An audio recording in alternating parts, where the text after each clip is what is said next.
Les territoires d'outre-mer, on l'entend, étaient une terre d'athlétisme, ça semble être moins le cas désormais. Comment on peut l'expliquer?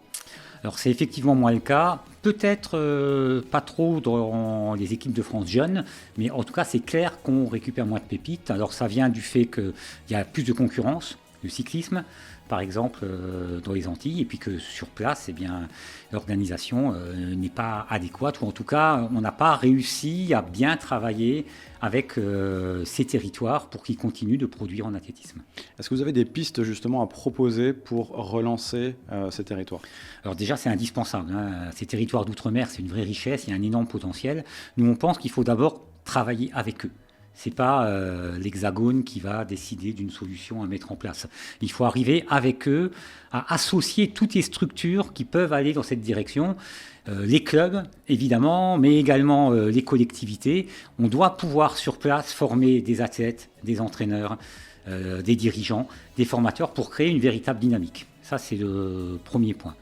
Le deuxième point, c'est qu'en aucun cas, il faut considérer que le départ à l'INSEP pour nous est la solution.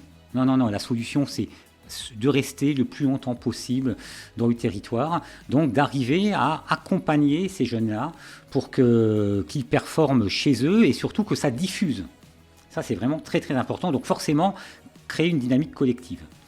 Et puis la troisième piste, c'est que géographiquement, il faut bien voir qu'on est sur 3 bassins. On a le bassin Caraïbes, le bassin Océan Indien et le bassin Pacifique. L'idée serait qu'au niveau de ces bassins, on arrive par exemple à avoir des circuits de compétition pour que ces jeunes sportifs fassent des compétitions de bon niveau dans leur bassin. Et ils ne se disent pas, à partir de début mai, il faut venir en France pour le faire. Et cette dynamique de bassin, il y a d'autres pays qui sont intéressés. Donc je vous donne un seul exemple, hein, la Réunion, il y a Maurice à côté, mais on n'est pas loin du Kenya, on n'est pas loin d'Éthiopie. On voit bien qu'il y a des convergences qui peuvent avoir lieu. Donc pour les clubs locaux, c'est l'assurance de garder leurs athlètes. L'objectif, ça serait de les garder plus longtemps, mais surtout de structurer un système de formation sur place pour que la dynamique s'alimente et soit pérenne. Maintenant il faut oser. L'athlétisme doit changer.